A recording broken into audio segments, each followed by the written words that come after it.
I was. You've got a pedal board full of mismatched patch cables that are a little spotty from gig to another. You're always hunting for one that's going bad. They don't fit. You can't squeeze enough pedals on your pedal board.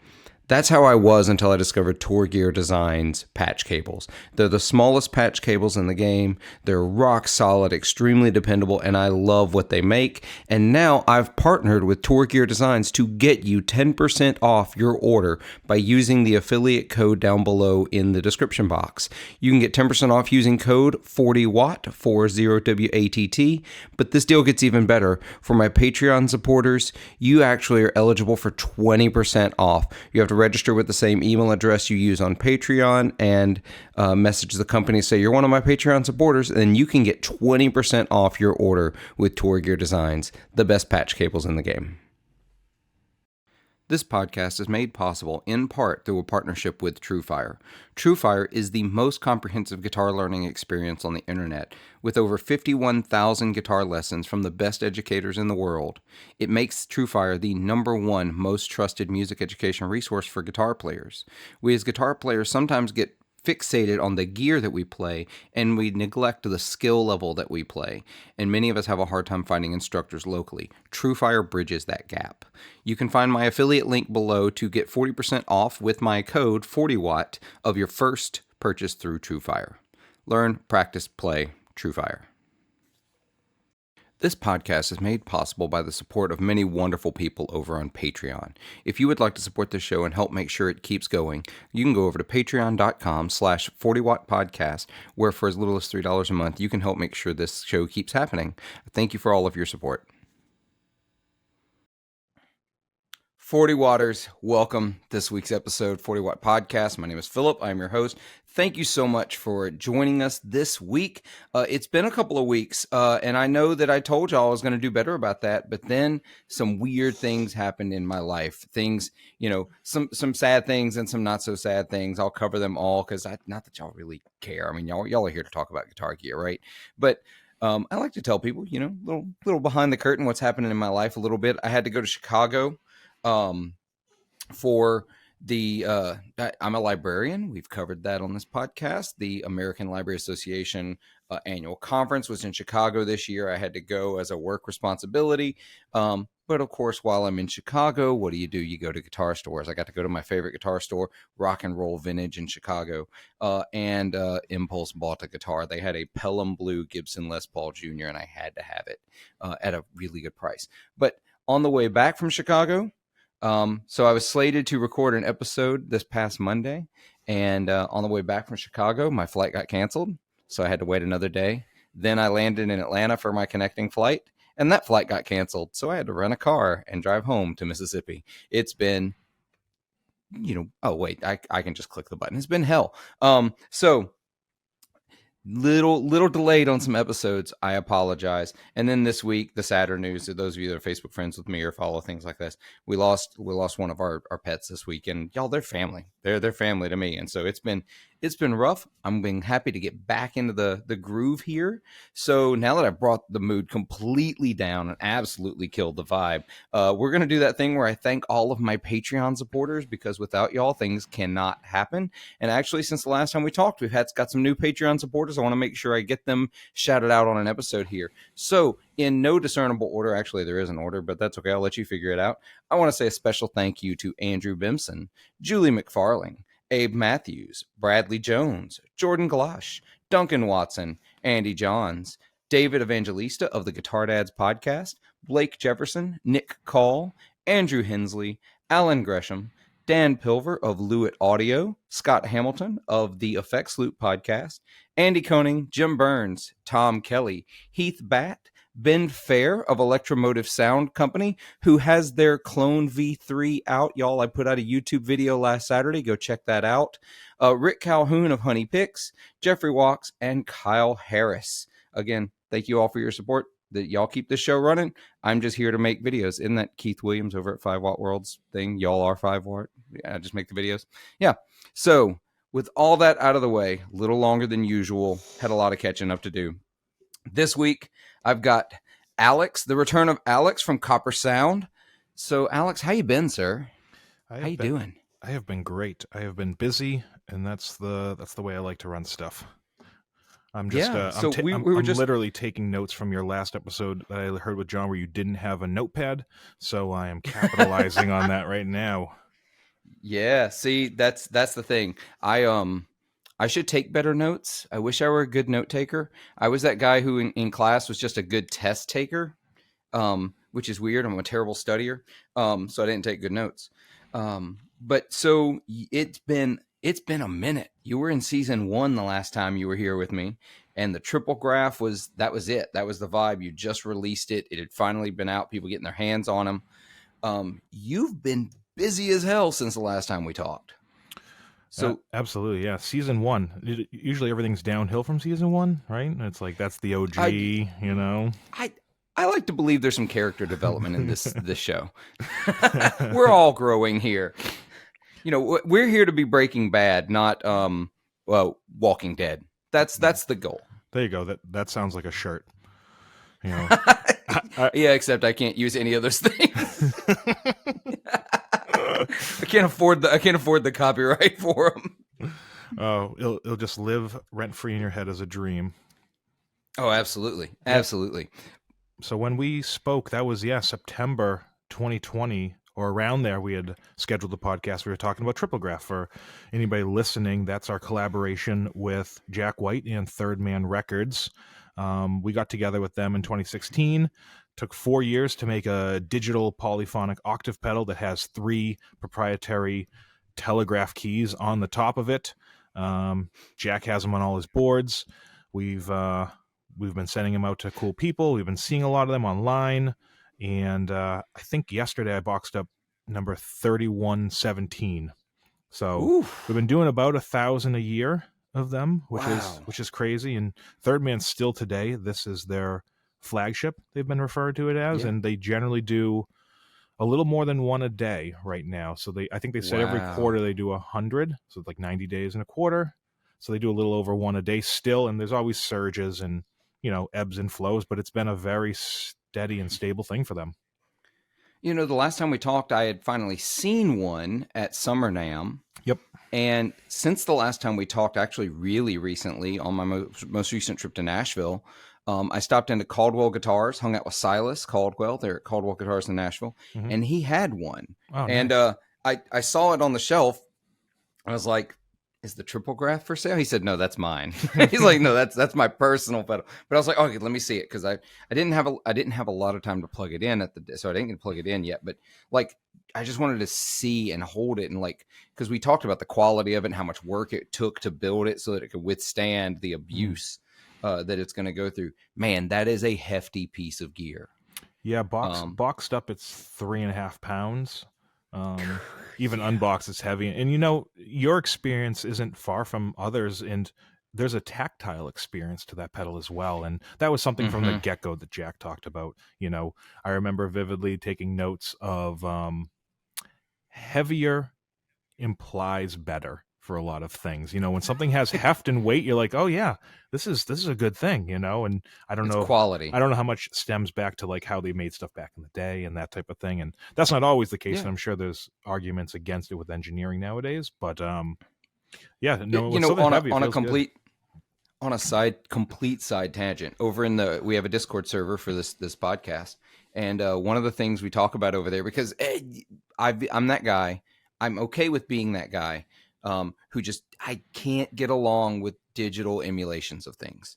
They're fine. They work. I did it. I gigged them, and I love the neural plugins and stuff like that. But I love big amps. And so my joke has always been big amps, big tone, or the heavier the gear, the heavier the tone. And that was a thing in the 70s too. I mean, I think I remember.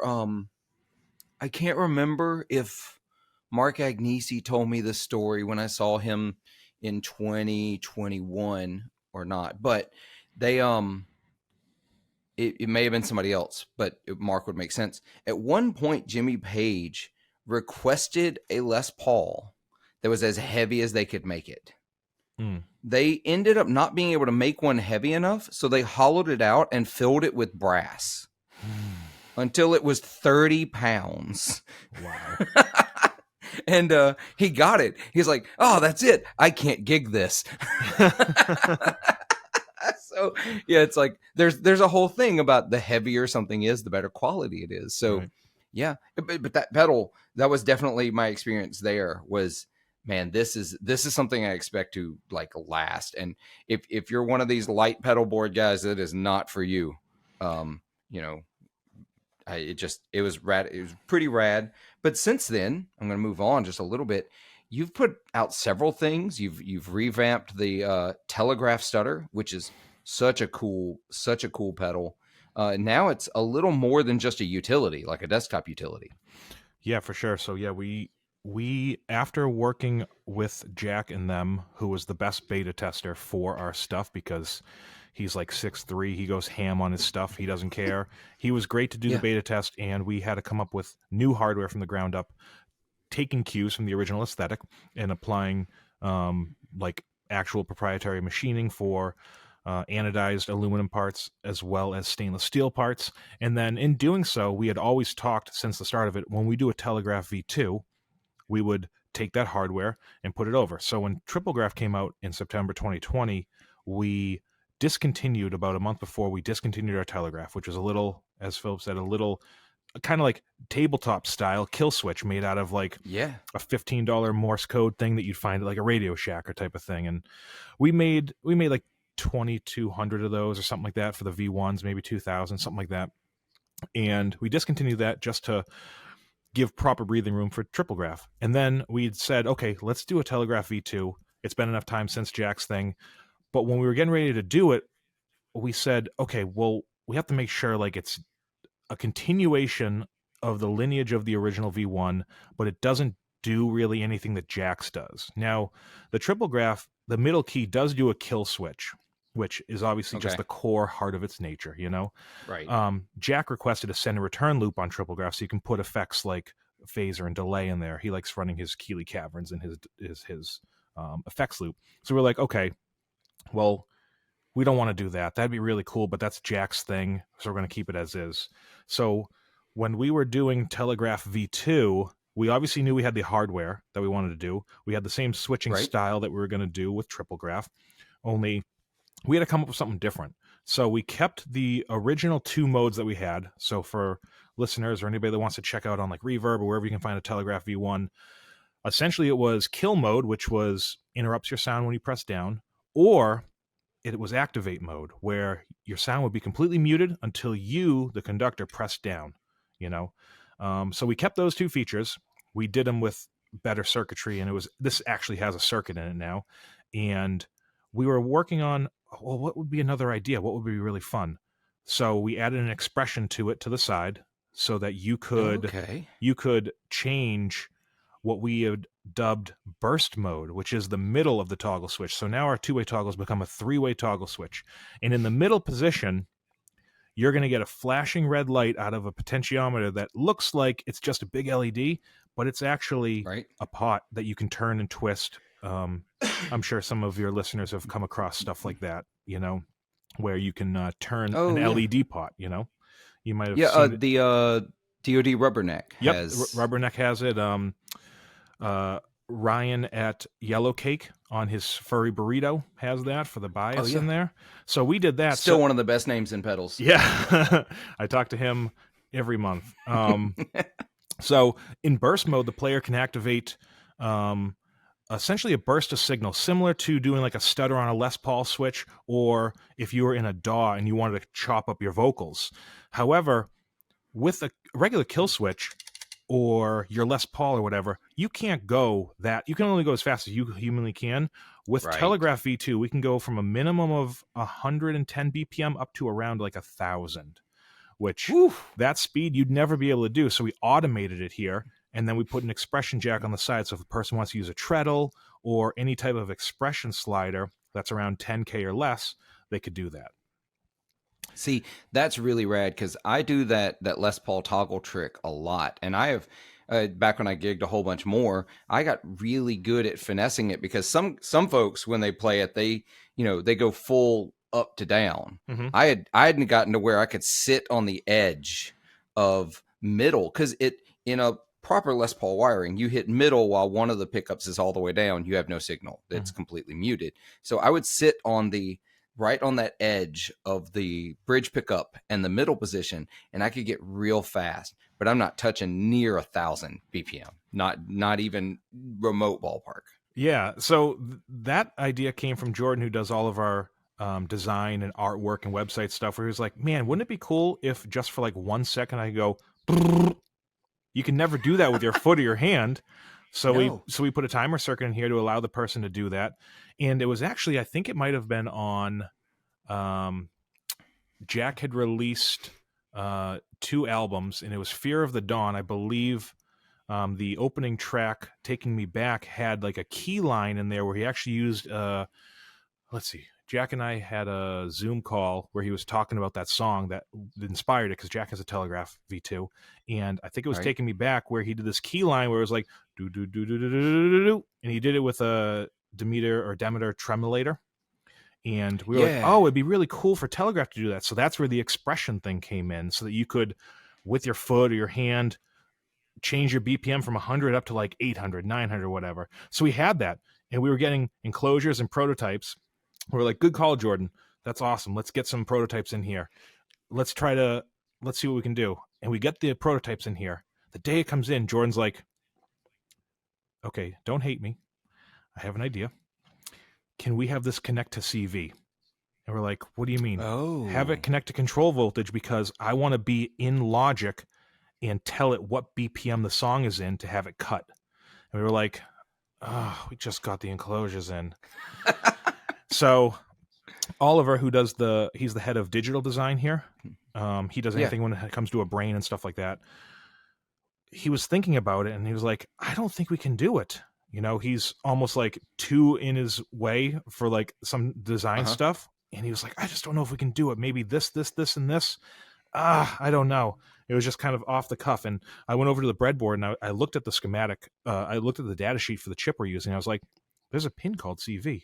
What if I just take the heart from Loma Prieta, which has CV control, just plug it in there? I plugged it into the pin. Oliver comes out, and he looks at it. It's blinking in the BPM, and he goes, huh, look at that. And then we were off to the races.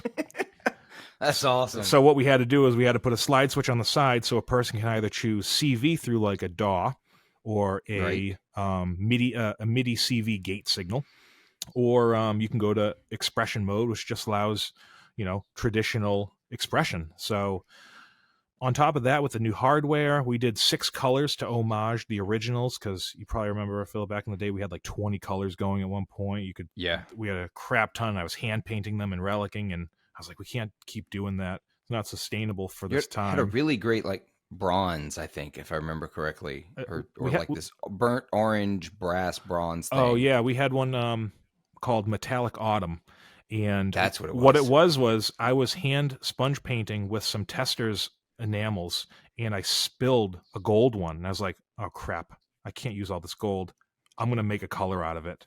So I put gold, then I put rust, and then I put black on it, and just called it Metallic Autumn. We sold a good amount of those, and Relic Army Green was big, so we did an Army Green. So yeah, anybody listening at home, if they want to check it out, Telegraph V2 has 6 colors plus an exclusive one at Martel Music in Connecticut. So that's been a big one for us for the Telegraph V2. One of the other advantages of the Telegraph V2 that I find so incredibly rad is that it gives me my hands back doing that effect, because to really pull off that effect, you've got to be pretty loud, pretty compressed.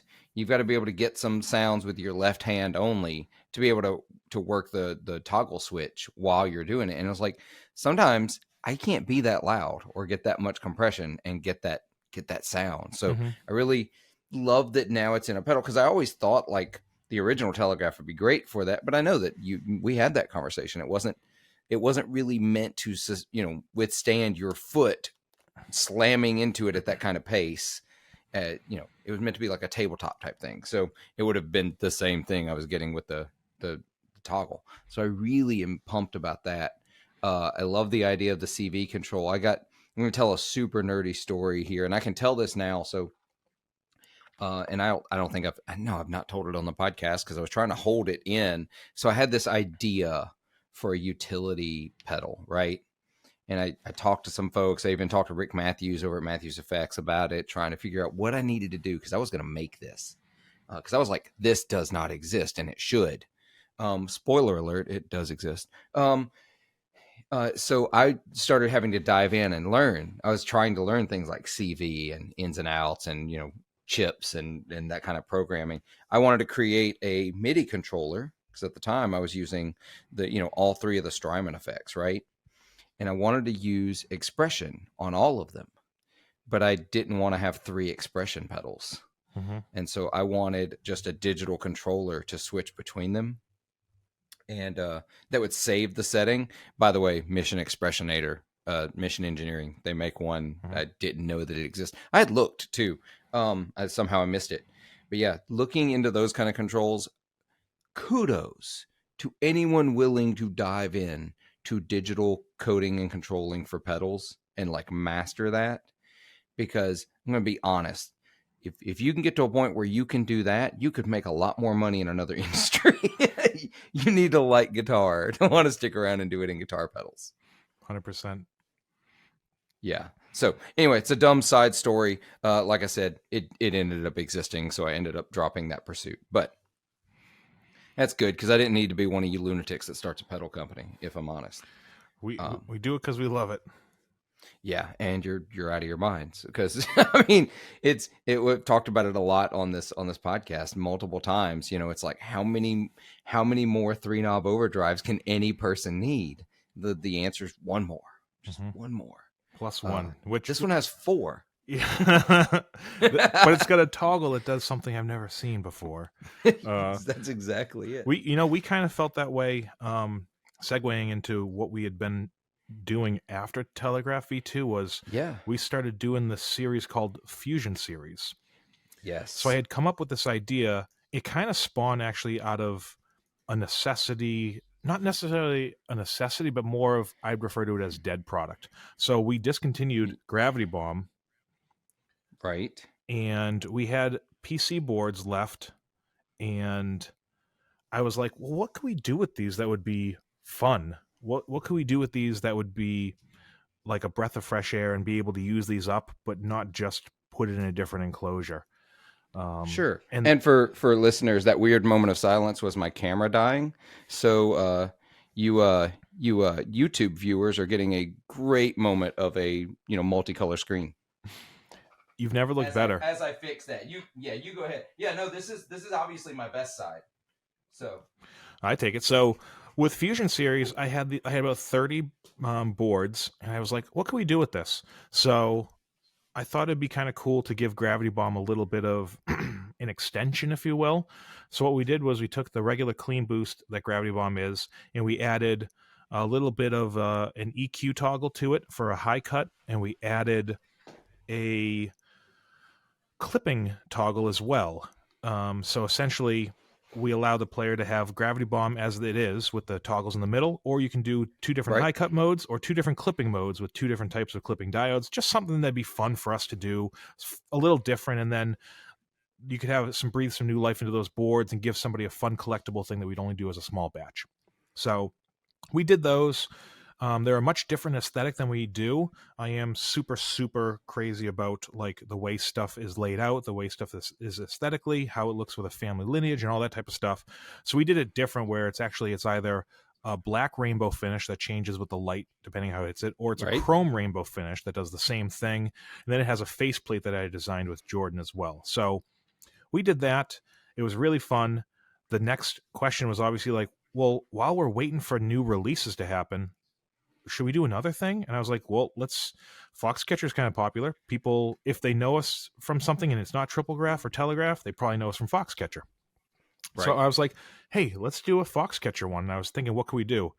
Well, we omitted the boost and the nature knob, expanded the tone network. And what I did was I went to my, I have these Ukrainian diodes that I got that are germanium that are fun. And I was like, well, let's change the clipping. Let's do a germanium clipping one and a toggle switch to go to a MOSFET style clipping, which you rarely see MOSFET diodes, MOSFET transistors set up as clipping diodes. You see them in stuff like the Zen Drive and a couple other things like that. But I was Right. like, that'd be fun. So we did that, and a ton of people really, really dug them. And that Fusion series was born as well. Same thing. It's got the chrome rainbow or black rainbow. It's got face plates.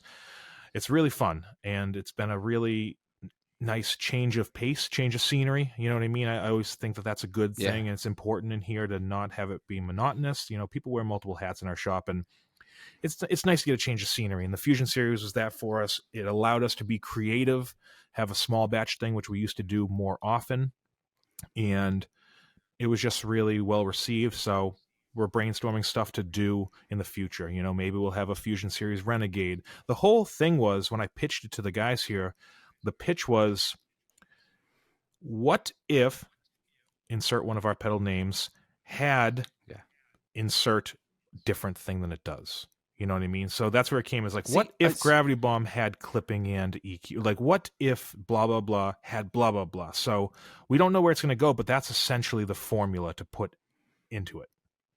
I love that too, because, you know, some makers will just, you know, change one or two very minor features and release it as its total other thing. And I like the fact that this is something that you've taken that you know is successful. You get to use that name. I love the Foxcatcher. I'd love, yes, listeners and viewers, I know that the way a pedal looks shouldn't matter. It doesn't matter. What it sounds like is what matters. I love these enclosures. Like, I think these are the best looking pedals I've seen y'all make. I like face plates as a design aesthetic, just in general. Mm-hmm. I think they look great. And of course they sound great. And I like the fact that you changed them up a little bit. It's not just a rehouse of your Foxcatcher or of the Gravity Bomb. It's something a little different with some slightly different features. I hope these become not just small run things, but just like these are always available kind of things, because I think they're super rad. Actually, when I asked my Patreon listeners over on Discord, what questions should I ask you, because you were coming on the podcast, and the first one that came up, it says, what's next in the Fusion series? That was the very first question that was asked. So I was really surprised. I expected a Triplegraph question. If I'm really honest, that's what I expected. But I got a Fusion series question, because I think these are incredibly cool. That's a question we don't even have an answer for. We've brainstormed a couple things, and it's to have a classic of ours, which, again, we've only been around since like 2014. A classic type of thing for us is something like Foxcatcher that's been around since 2016. So we don't really know what's next for it. It could be something like Renegade, but it won't be until October that it's actually had a year under its belt, and we like to give stuff room to breathe. We don't want to, like, hey, Renegade, it's out.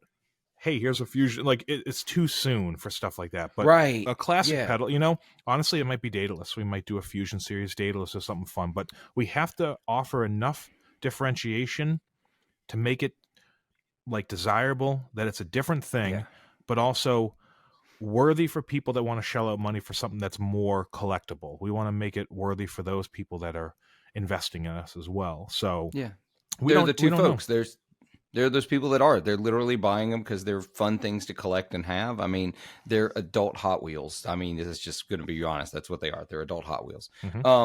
But then there's also those folks that are like, no, I want this slightly different thing, that it's this thing I knew that I really liked. It's this other take on it. Or if you're like me, I'll be honest, you do a Fusion series Daedalus, I'm way more likely to get that than the regular Daedalus, just because it looks cooler. I don't care that it's limited. I don't care that it's collectible. I think it just looks cooler. Yeah. So and it's a fun roller coaster that's very fluid. We're not sure where it's going to go. The only thing that would be definite is its aesthetic. Its faceplate, yes, you know, the knob styling, which is still our style with the machined aluminum. And the one thing, actually, listeners may have picked up on, may have not, because I'm such into the color theory of stuff. The Gravity Bomb, the toggle switches have silver washers covering them, and the Foxcatcher toggle has a orangish copper color toggle for its face. So if you were to bring up Fusion Series Foxcatcher, you'll see there's a slight toggle that's orange. That's to homage the original one, and the LED is also amber to homage Foxcatcher's original skin. So that's nice. So if we foreshadow Daedalus is going to have a Fusion, you know the toggle switch is going to be blue and the LED will be blue, just to try to keep it in the family. And I use the reference of Boss. the DS1's always that color, and if it's black, it's got orange. Or Strymon, with the exception of their Midnight series stuff, Yeah. the timeline They have a color. is gray. The Big Sky Mhm. is blue. You know what I mean? Like the Brigadier is green. Like, and I always appreciate that long game, and we're doing that with our stuff. I doubt we talked about this on the last episode. So on that whole like green thing, this is going to be a slight tangent, which welcome to the 40 Watt podcast. This is what we do. So I actually put out a survey in a bunch of Facebook guitar groups at one point. And this is back, I think this is before I even had the podcast. So I was just curious, right? And the survey was, what color are these effects? Mm-hmm. And it was not what color is a TR2? No. What color is overdrive? Mm-hmm.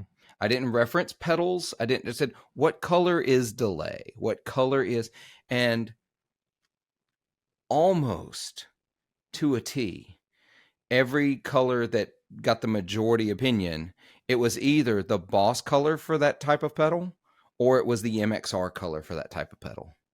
It's really fascinating to see how, we tie, you ask almost anyone and chorus is blue. It just is. Mm-hmm. There were a few others that were a little more interesting. Like I asked, what color is compression? Mm-hmm. And I'm sure I absolutely drove someone with synesthesia crazy. Right.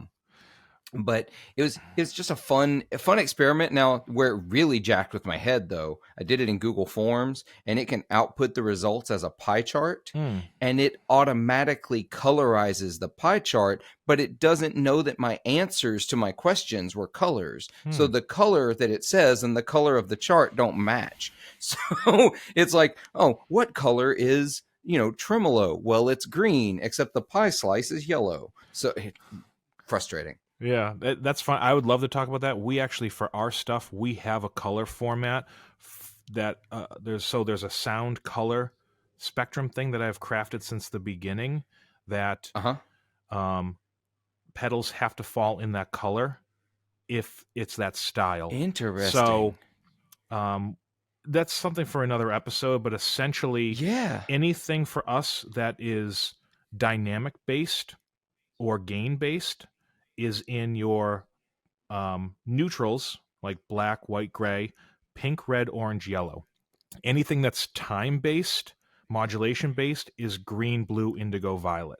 So that's why Polaris and Daedalus are blue. That's why Foxcatcher is orange. That's why Loma is red. That's why Renegade is orange. Gravity Bomb's a neutral dynamic. That's gray. Some things are going to break the mold, like our pickguard series, obviously, our Telegraph stutter. But when it comes to our duets, our minis, and our future line that we're releasing at some point, probably later this year or early next year, those are going to be that. So when somebody comes to me with an idea and they go like, hey, it'd be cool to do a tremolo. Cool. Well, that's a dynamic pedal. So that's going to either be like neutral, black, white, pink, red, orange, or yellow.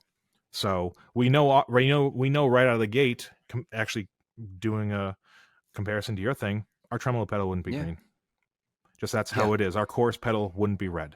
Just we've done that. I'd love to do a bit breakdown on this in a couple years while we have enough to show the timeline of, because that's what we do. And there's going to be things that are going to be a little weird in general, but we pick a color for everything, and in its spectrum, it's essentially dynamic. Or is it time-based? Those are the two biggest things, because compression is dynamic, tremolo is dynamic, gain, you know what I mean? That's still kind of a dynamic thing. So that's just how we do it. But so that's what's going on with Fusion Series. What's next? We don't even know. That's so cool, though, and I'm gonna send you that survey. I'm gonna send you the results so you can check those out. It's really it's dumb brain theory just to see how people think of it. I found it a lot of fun. I probably need to redo it because that was like 2019 or early 2020 that I did that. Should send out another one. So since then, though, and we're gonna skip something here for a second. You listeners and you fans of Coppersound Pedals, you'll know that we're skipping something here. That's fine. There's a reason. I promise I thought about this. I planned like literally 30 minutes ago. I'm a professional. But one of the things that y'all are doing, this isn't even the first time y'all are doing this, but I got the email from you that sparked us having another conversation.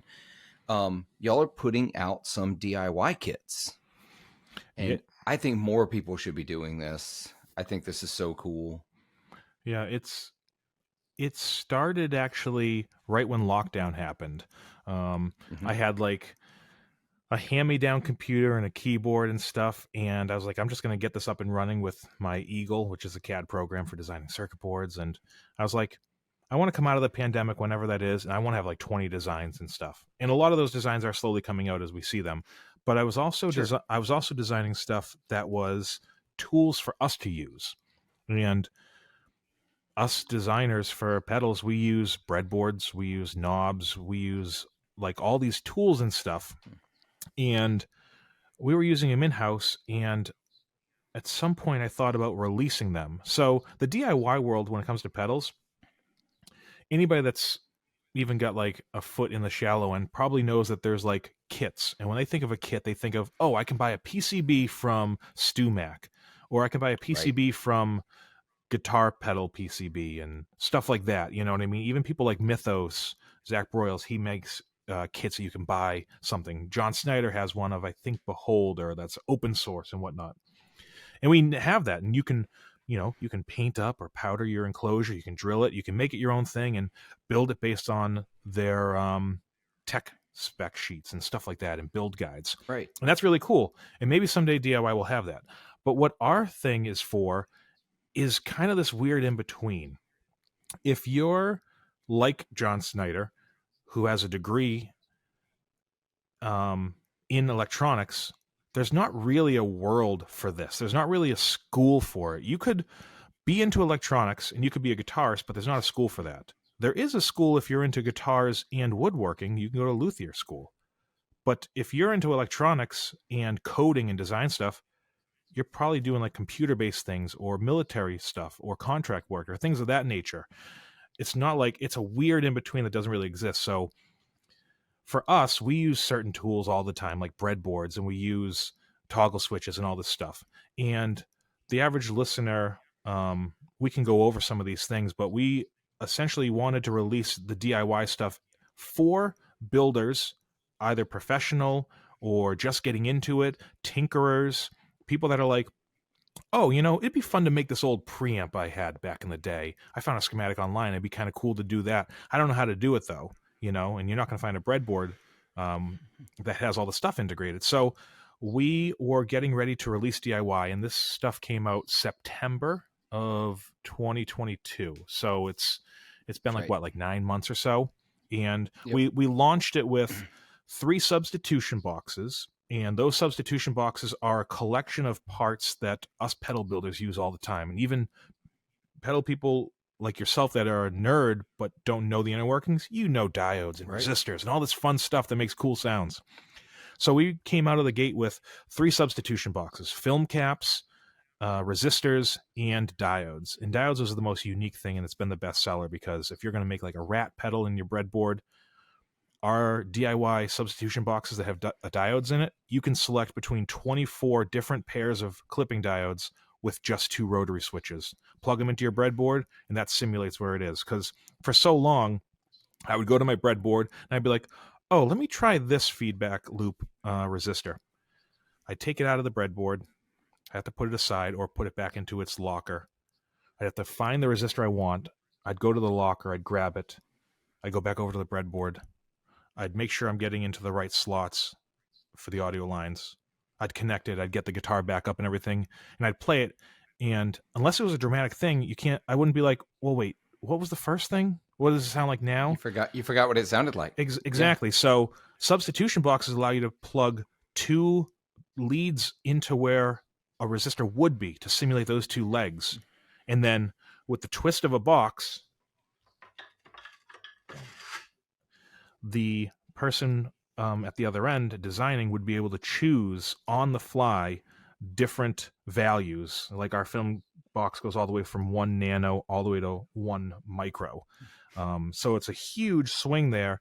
And with just rotating this and plugging these leads in, you'll be able to select which side you're on and then plug it into your breadboard. We were using these all the time, and we were like, man, wouldn't this be cool if like we just made this for people, kind of like an open source type of thing, and people could breadboard with this. This is one of the first ones, actually, so it's kind of beat up now. But yeah, we just kind of wanted like a workhorse of a thing that somebody could plug this in, work on their breadboard, and not have to like run across the room and be like, wait, what was the base content there? Is it better? Is it worse now? And now you can go A, B, A, B. Okay, I like B. Let's put one in the breadboard, leave it, and move on. So we were using these, and we were like, let's release substitution boxes. Cool. What else should we do? Well, what's on the outside of the pedal? Knobs and toggle switches. Knobs are easy because knobs actually interface with breadboards accurately. The exception, though, is toggle switches. So toggle switches are universal for the most part. Okay, I'm going to say that with a caveat. Toggle switches are, for the most part, universal. Breadboards are universal for the most part. Right.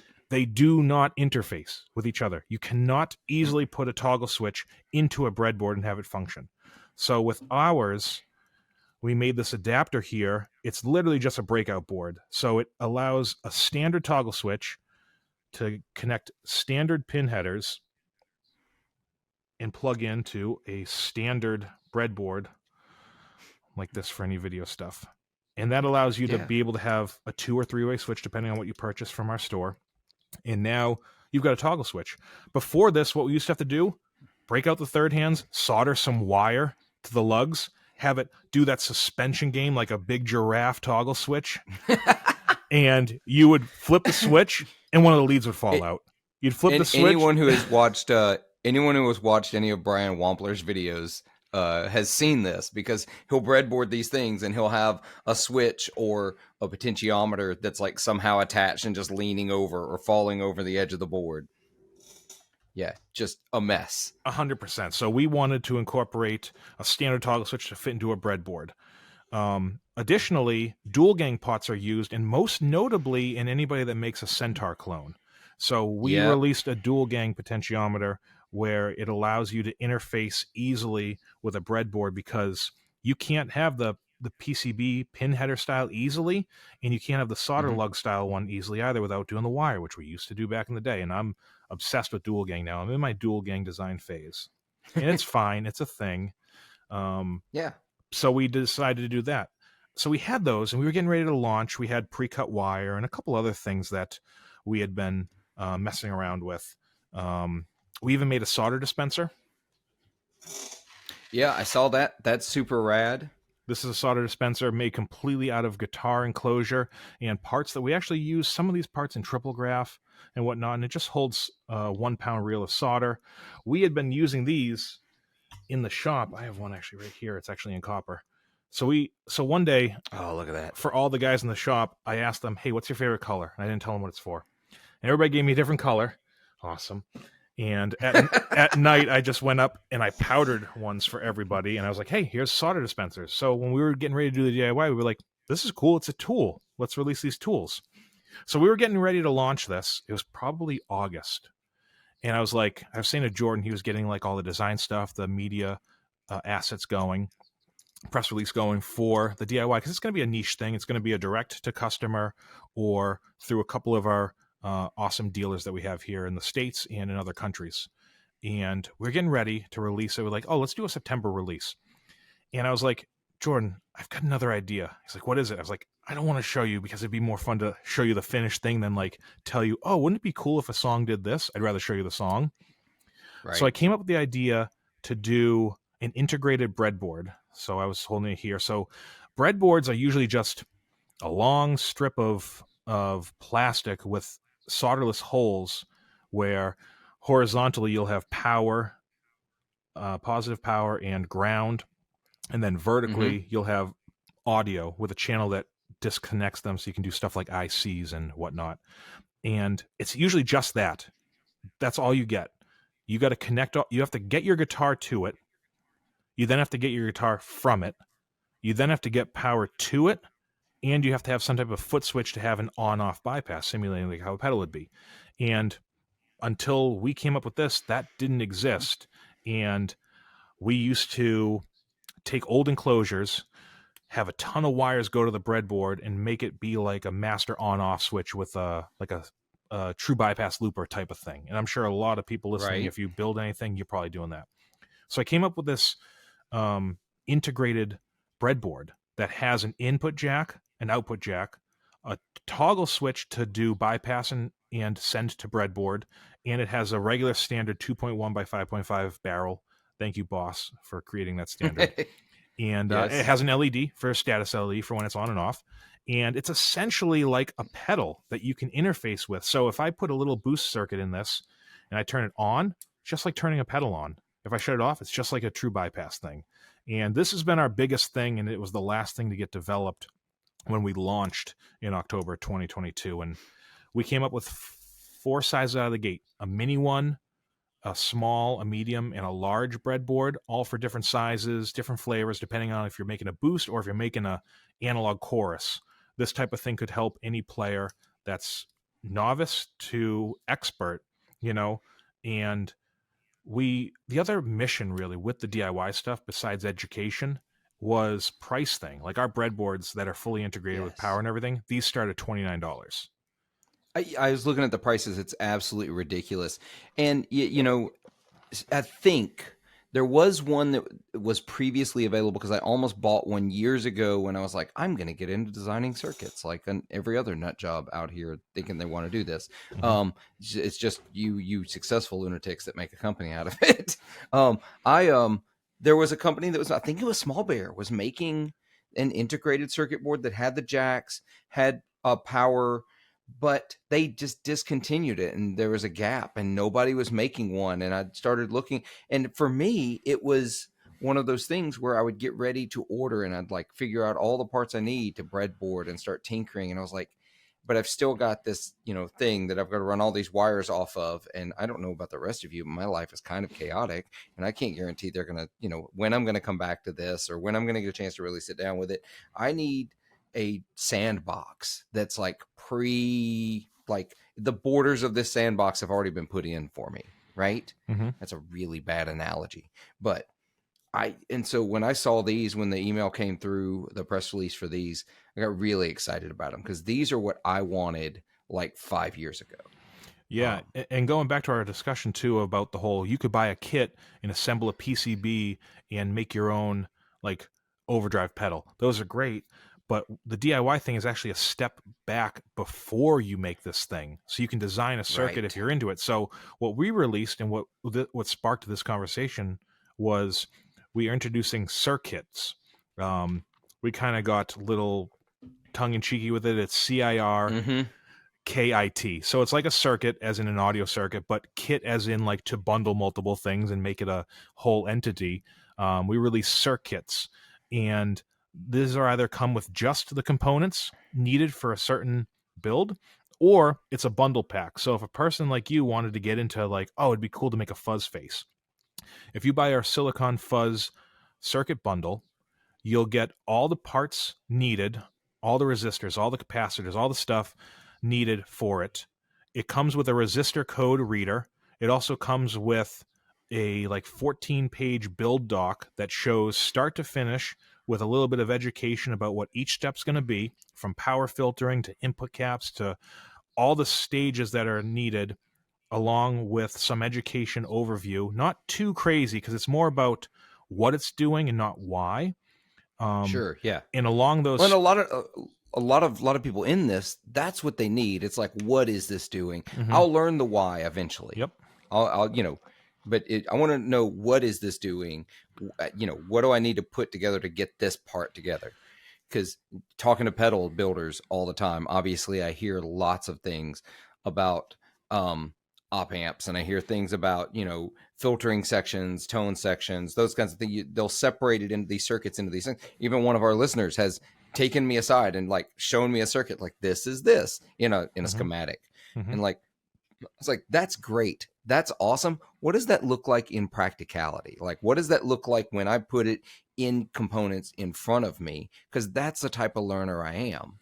And Mhm. this appeals to the type of learner I am so strong, way more than just giving me a circuit board that's already got the copper traces.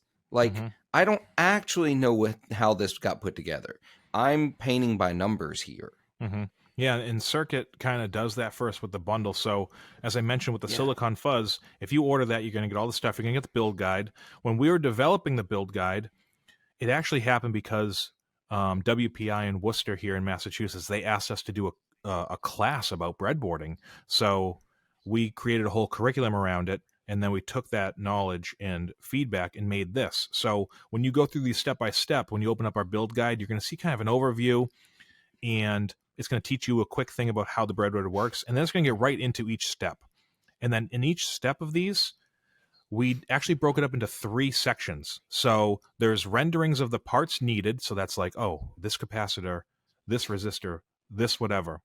So it has all those. These are the parts needed for step 1. Then it shows the schematic. Whether you are going to reference it a lot or not, it might just be nice to see it so you have a reference point. Yeah. Then below that, there's an actual photo taken with a DSLR from a bird's eye view of the parts in their corresponding spots. So you could technically 1-for-1 build at the same location I did for that step, Right. and then move to step 2. Same thing. Parts needed. Here's the schematic that we're going to work on, or the section of it, and it's broken up, so it's only like maybe 2 to 6 parts at most per time, so you're not overwhelmed. And then again, next picture, you saw I added 4 more pieces of wire and a couple parts. Next one, I added a piece of wire, 3 resistors. And it goes throughout the whole entire way. And at the end, there's a picture of how it looks if you're going to go exactly the way I did it. And there's a troubleshooting guide at the end. So we tried to make it just stupid proof, because one thing was when Jordan was designing all of the layout in this, in InDesign and doing all the book style formatting, he doesn't know what the stuff is. So he was actually good to bounce off, like, we're so close to it being the people that's like, oh yeah, we got to tell you it's polarized, so you can put it in backwards, and that's Right. bad. We got to tell a person this means this, you know what I mean? Because we're so close to it. So he was good to actually bounce off. So the Silicon Fuzz comes all the parts needed, all the knobs, comes with a small breadboard, comes with a 9-volt power supply for $69. Just out of the That's gate, you incredible. can make a fuzz for $69 right now. Obviously, taking it further, you could actually get our sub box and be like, oh, I want to hear it with this cap here. I want to hear it with this resistor here. That'd be fun to expand on. If you want to turn into a pedal company or make some small batch stuff, you'd then have to learn other stuff like Eagle. I do also offer those designs. I do offer those for people as a contract worker for PCB work as well. Sure. So I have a couple companies I work for. That's not what I'm here to promote. Yeah. But the DIY stuff was just born out of that classroom where they asked us to teach kids how to do stuff. We got there, they got set up with little headphone amps. We gave each person a kit. We did an overhead projector, PowerPoint style. Within a couple hours, everybody had all of them working. Everybody was playing with them. Then we brought all the substitution boxes, be like, hey, try the tone network here, try the diodes here, try the cap here. And everybody was just tweaking and changing and able to, on the fly, listen and have some semblance of understanding of what's going on in front of them.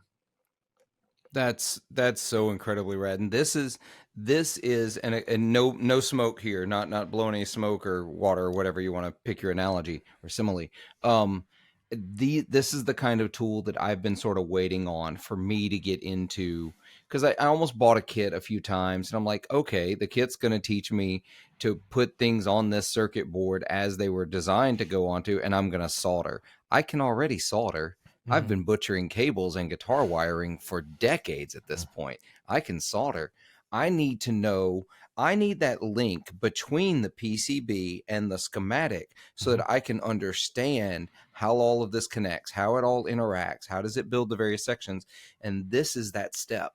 And I think a lot of people are going to get really into this. And I love that y'all are putting it out, because I think if y'all think we're already in the golden age of guitar gear, which I do think we are, it's only going to get bigger as more and more people get into this. There's going to be more options. And if you think there's already too many guitar pedal builders, there's really not. Like, there's still room in this market for more and more people building really cool stuff and to really take it to another direction. And like, since the last time we talked, I've gotten into synth, and like, that's super fun.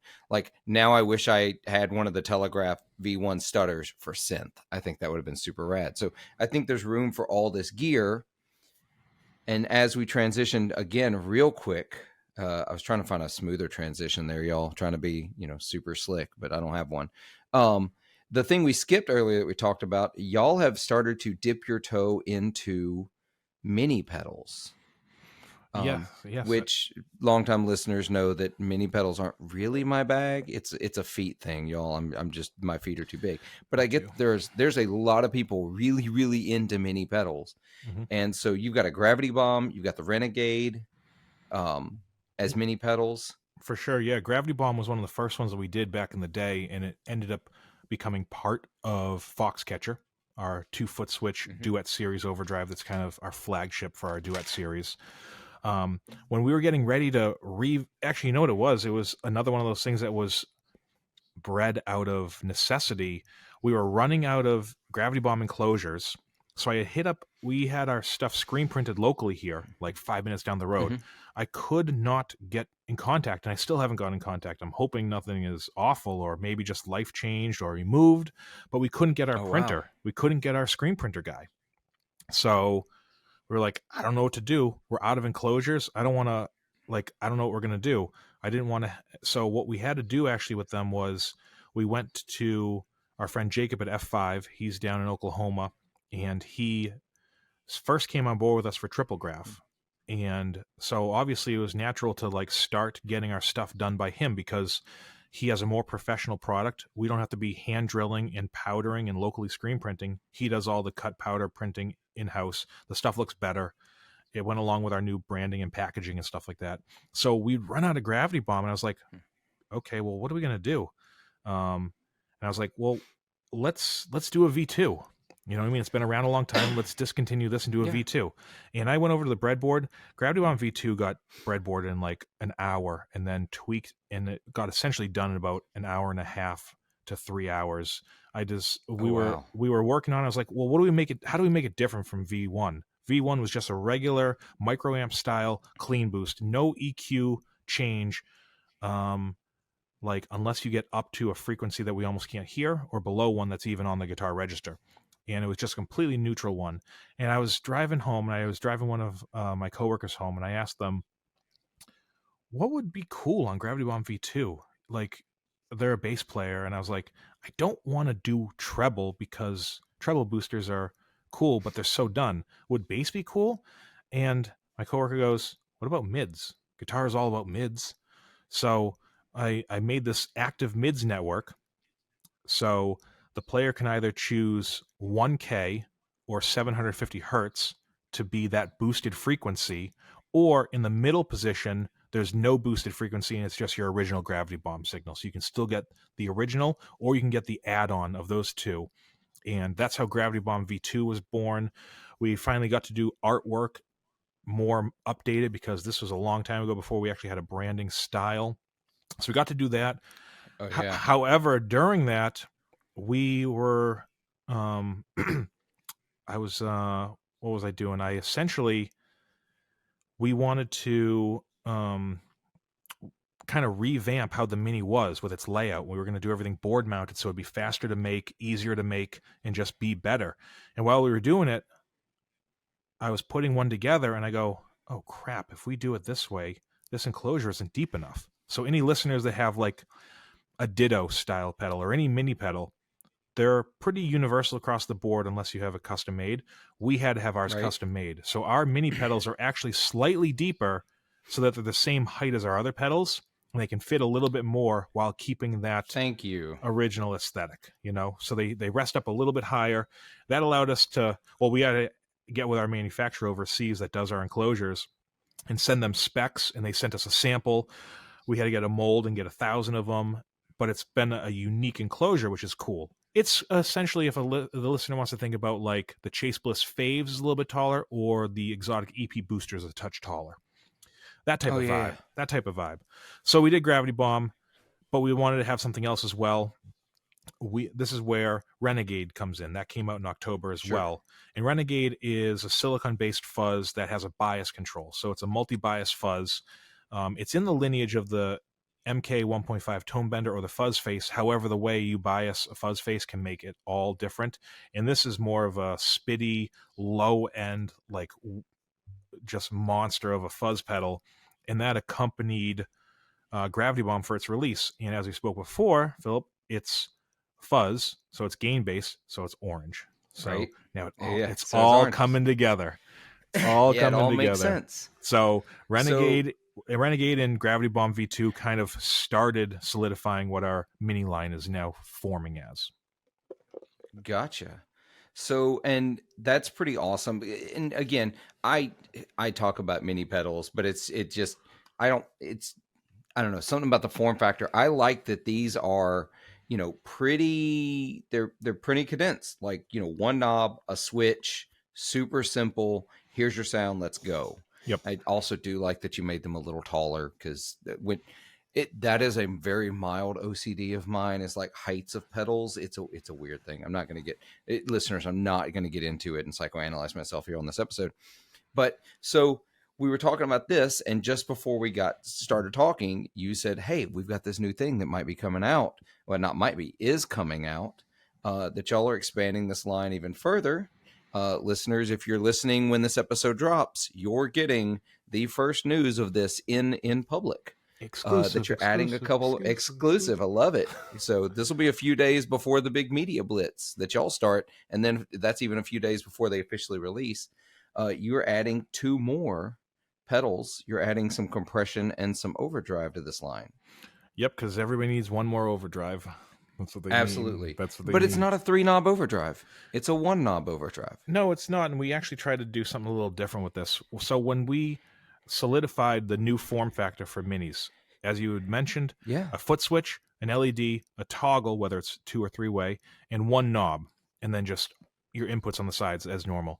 That's the form factor. It's more of a turn, switch, go type of thing, right? And very streamlined. So now it's just been, well, what can we fit in them? What would be fun? And I had this idea. I started getting like a personal like goal or this idea that I couldn't shake. It's starting to actually kind of sound like Inception when Maud's like, no, we're not out, we're still in. But I started getting this almost like, I don't know how to say, vendetta isn't the right word, but like I almost was starting to like challenge myself. I'm like, what can I get into this small pedal that'd be fun, that I don't have to have machines put together with SMD? We could just have the guys here through hole it. And I was like, oh, compression would be fun. But if anybody knows anything about compression, it's usually a very expansive circuit. There's a lot of parts going on. It's usually rack gear based, or it's like 1176. Right. Even your like Dynacomp type stuff, even like your most simple stuff would be like an orange squeezer. That's still got multiple FET stages, and there's a good amount of stuff there because compression requires that stuff. So I was kind of like hell-bent on this idea of like, could I do a compressor in this mini pedal? And I'm looking inside of it, and I'm like, there's like barely enough room for my fingernail in there. And I'm like, what am I going to do here? So I started to get creative, and I was like, okay, I want to make I have an idea. I'm going to take this idea, and I wanted to make an optical compressor. So the optical part of it will do most of the work. And for anybody listening, that just means it's light sensitive. You know, right. if this network sees this amount of light, it'll do something. If it shuts off, it'll change its state. You know, basic stuff there. It's similar in a way, in a very small way. I'm not going to get into the nerdiness because I can't. But as the way like an optical tremolo would work, it reacts to the light that's being shown, and that's how it modulates the circuit for sure. The sound. For sure, yeah. So I started going, okay, optical is very smooth, and it can do a lot of the work that other stuff's going to do. So I designed this op-amp network that is very specifically voltage biased and regulated to the point where if the voltage changes 1/100th of a place, it might change how the compression is. So I had to really fine tune it. And then it has an optical network. And at the end of the day, I had been working on this for about a year and had been gigged and tested in studio time and whatnot. I've been hell-bent on making a compressor. And I ended up making essentially, to my knowledge, an original compressor out of 25 parts into a mini pedal, which I don't know if that exists really on the market. I have seen some schematics of very like simple stuff, and maybe it's in that vein. Yeah. But I did kind of things that with my skill set, I'm not formally trained. I just thought about, huh, you know that moment when your head's on the pillow and you open up your eyes and look at the ceiling, you're like, huh, what if I did this? I had one of Yeah. those moments with this compressor. So that's what turned into what's coming out on July 14th. It's called Iris. It was originally going to be called Lumen, but that was taken from our friends at Hungry Robot. We wanted to have a name that represented how light is seen and reacted to and sensed Oh, to. So the artwork is based around iris, which is part of the eye that takes in light, and it has a VU meter and everything on there for its artwork. So that's going to be our optical compressor coming out on July 14th. A single knob I'm- for the output volume, and then 3 compression modes. You got a low compression, a medium compression, and a very squished, like chicken picking style compression. I'm really disappointed in myself that I didn't make the connection between iris and optical compressor sooner. I'm very disappointed in myself. We don't sleep. We think about these things all the time. We think about the kerning, the typeface. Jordan designed like 15 different eyes with the VU meter, all that stuff, like compression logos. Like, we're obsessive over it, and hopefully people Yeah, see no, that and they appreciate it. yeah, no, I'm really interested in the idea of at least a relatively original, like you said, as far as you know, it's an original compression circuit. Mm-hmm. But there's so many variations of the Dynacop. There's so many 1176s out there now. I Yeah, mean, I've been using the Origin one for a while now, they're great. and they're great. I love that it's a big honking box. I mean, you mean it when you put it on a pedal board. And then there's a few people doing an LA2A thing, but Mm-hmm. there's just not that many out there. Yeah, And so to see something sort of new is really exciting. we just wanted As exciting as compression can be. Yes, for sure. And you know what? It was bred out of almost like a in the box competition with myself that I had of like, oh, what can I get in here? And that's what all the minis are becoming of like, crap, what can I fit in here? I have to get really smart. I can't have any over engineering, so to speak. I can't have any fat. Yeah. I got to make it as good as it can be with the tools allowed and my knowledge set, which I is very minimal.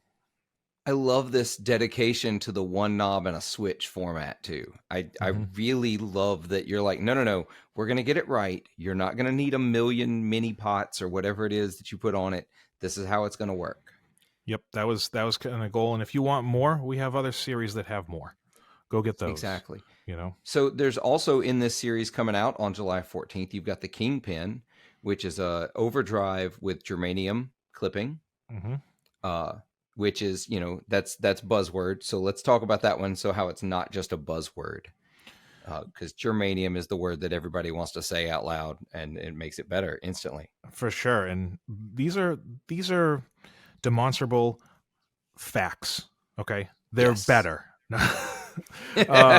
No. So again, with the mini series is essentially, crap, what can I fit in this that's not just going to be the same thing? I don't want to do a treble booster. I don't want to do something generic again. And I want, even with Gravity Bomb V2, how do we make it more fun? Treble booster wouldn't have been fun. So let's do mids, active mids that can shelf stuff and peak this thing and whatnot. That's fun. That's interesting for us. Yeah. We could just do a ton of fuzz pedals. People love those. They're really cool. So what we did was I kind of got hell-bent on the idea of using up my stock with these germanium diodes that I had been sourcing from Ukraine. I've been making the joke that I feel like germanium Ukrainian is a Anthony Kiedis lyric from Red Hot Chili Peppers.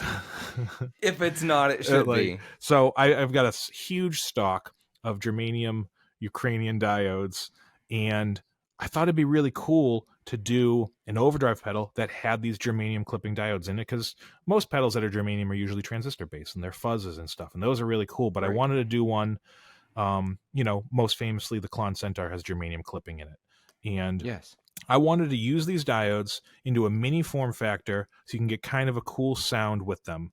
And in doing so, what I did was I actually started with a MOSFET stage, clipping these diodes that are specifically tuned to a certain amount to clip.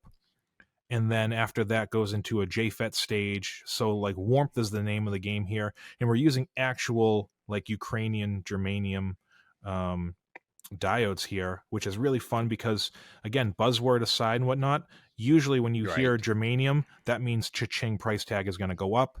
And I was Yes. of the mindset of like, it'd be cool for people to afford a germanium pedal that's really fun and unique for $100. And that's what we ended up doing with these pedals. Is this That's germanium wild because you're right. clipper is $100.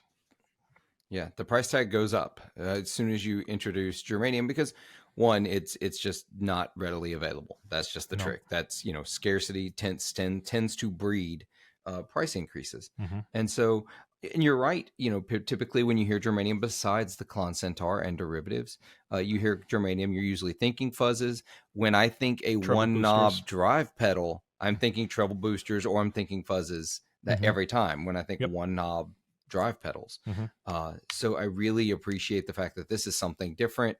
It's something $99 is such an incredible price point for any pedal nowadays, Mm-hmm. especially something made in the US, that kind of thing with that kind of quality from established companies. I'm not throwing shade at some of the, overseas manufacturers. I've played some of those and I think they're great, the $40, $50 pedals, but Mm-hmm. um, to have something like this quality made in the US, this much attention to detail, which listener, if you've made it to this point in this podcast and you don't get the idea that Alex and the crew over at Coppersound are sticklers for the details, that's incredible. And you've got it. This is nerdy. You've got it. It can run at 9 or 18 volts.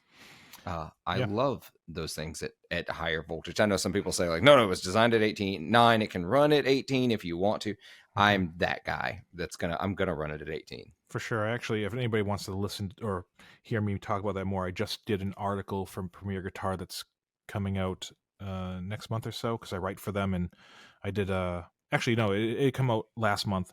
18-volt philosophy, essentially. Which the end of the day, my philosophy is, if it made no difference demonstrably, having that option helps for power supplies that have an 18-volt only thing.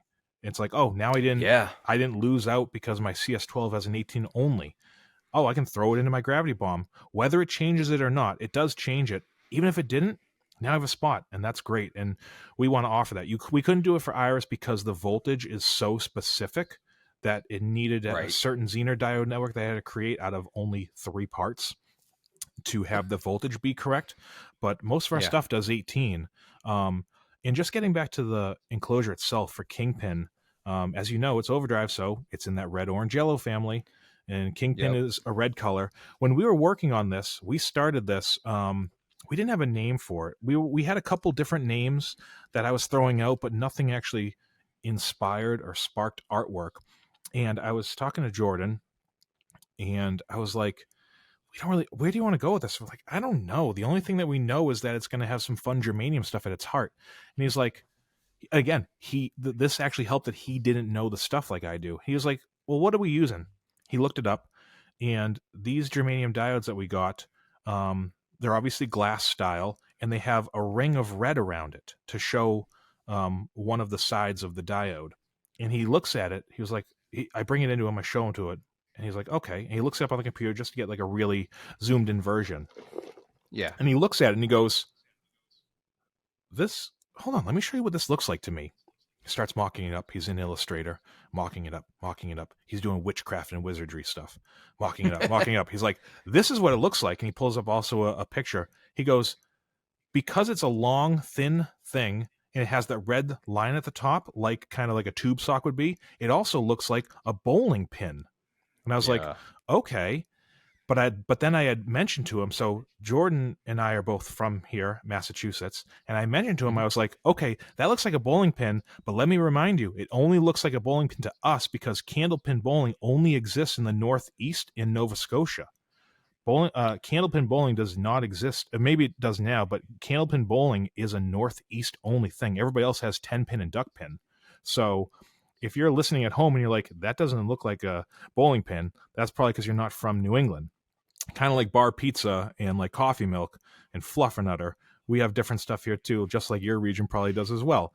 So he was like, oh, sweet tea and cornbread and turnip greens. Exactly. So. Yeah. So, he was like, oh, this looks like a candle pin. I was like, yeah, but again, it's because it's from New England. So I was like, oh, let's pay homage to that. And he set it up like multiple So it actually has the filament on the inside. So it looks like candle pins, but they're germanium candle pins. So they're set up Oh, that's so like cool. germanium candle pins. It's got the filament in there. It's got the red line. You can see the lead from it. And he was like, wouldn't Kingpin be a cool name? You know, outside of Spider-Man references and whatnot, we're like, oh, that's kind of a cool Yeah. name. And we just kind of rolled with that. And now it's kind of paying homage to our area from New England because we have a lot of Candlepin. And we were fortunate enough to actually go to an alley recently and take photos inside where the pins are, where the machines are. They come down. They allowed us to walk all. Oh yeah. It felt illegal. Like it felt like, wait, we shouldn't be over here. Like there was nobody there because we wanted to be courteous and go to a time where it was very quiet, like on a Friday morning or whatever. And got to Yeah. take pictures and all this stuff there, and there'll be videos coming out with it and whatnot. But it was kind of fun to pay homage to where we're from. That's super cool. I love that. See, I love a story. That's the other thing. Give me a story, something interesting about it.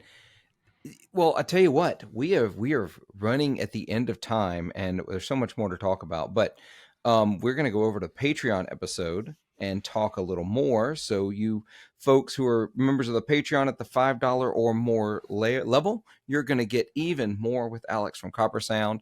I do have a question that I've been asking at the end of episodes this season because pretty much everyone I bring on here is a gear nerd at least. If you're not, I don't know why anyone says yes to come on this podcast.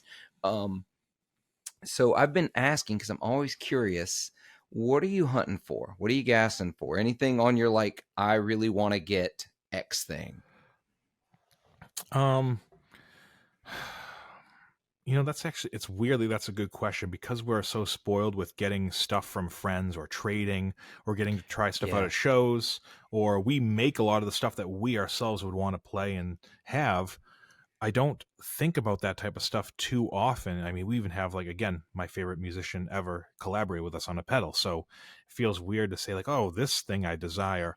Um, but something that you said, like as soon as you said that, the first thing that came to mind is actually in the Jack White vein.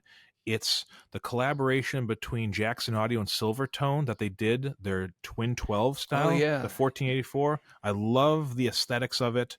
I like that style. Kingpin actually kind of gets that style a little bit. Like my desired overdrive sound is broken up Supro or Silvertone style. So you hear that a lot in the raconteurs because Brendan Benson plays a Supro Yep. and Jack plays a Twin 12. And I like that sound. Kingpin gets that sound. It actually kind of nails the Black Keys sound for stuff like the Let's Rock record.